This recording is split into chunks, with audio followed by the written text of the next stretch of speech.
સુરેન્દ્રનગરની કે જ્યાં પીજીવીસીએલ અને પોલીસ વિભાગે ચોરી રોકવા માટે 15 દિવસ હાથ ધરી મેગા ડ્રાઈવ, જેમાં પીજીવીસીએલની 120 ટીમમાં કુલ 460 કર્મચારીઓ અને અધિકારીઓ સાથે 400થી વધારે પોલીસ કર્મચારીનો સ્ટાફ જોડાયો। આ સર્ચ ઓપરેશન લીંબડીના ચોરણિયા સબસ્ટેશનથી શરૂ કરવામાં આવ્યું। વિસ્તારના ગામો તેમજ સાયલા તાલુકાના નોલી અને લાખણકા ગામમાં ચલાવવામાં આવ્યું। ચેકિંગ દરમિયાન બુટલેગર, અસામાજિક તત્વોના ઠેકાણાઓ, ગેરકાયદે વીજ ચોરી ઝડપાઈ છે। લાખણકા ગામમાં સરપંચના ઘરેથી ગેરકાયદે વીજ ચોરી ઝડપાઈ। એસી સબમર્સિબલ પંપ અને ખેતરમાં વીજ વપરાશ માટે ગેરકાયદે જોડાણ કરવામાં જે લોકોએ કર્યું હતું તેને દંડ પણ ફટકારવામાં આવ્યો છે। આ મેગા ડ્રાઈવમાં કરોડોની વીજ ચોરી ઝડપાઈ। મોટા પાયે વીજ ચેકિંગની કાર્યવાહી કરવામાં આવેલ છે। આ વીજ ચેકિંગની કાર્યવાહી દરમિયાન જીઓએનએલની ચેકિંગ ટીમોનો તથા પીજીવીસીએલ કોર્પોરેટ ટીમોનો તથા સુરેન્દ્રનગરની ટીમોનો દ્વારા વીજ ચેકિંગની કાર્યવાહી કરવામાં આવેલી છે।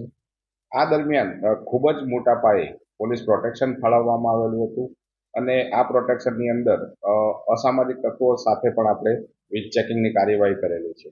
આ સમયગાળા દરમિયાન કુલ 4517 વીજ જોડાણો ચેક કરવામાં આવેલા હતા, જે પૈકી 642 ઘર વપરાશના વીજ જોડાણો અને 12 કોમર્શિયલના વીજ જોડાણોમાં વીજ ચોરી પકડવામાં આવેલી છે।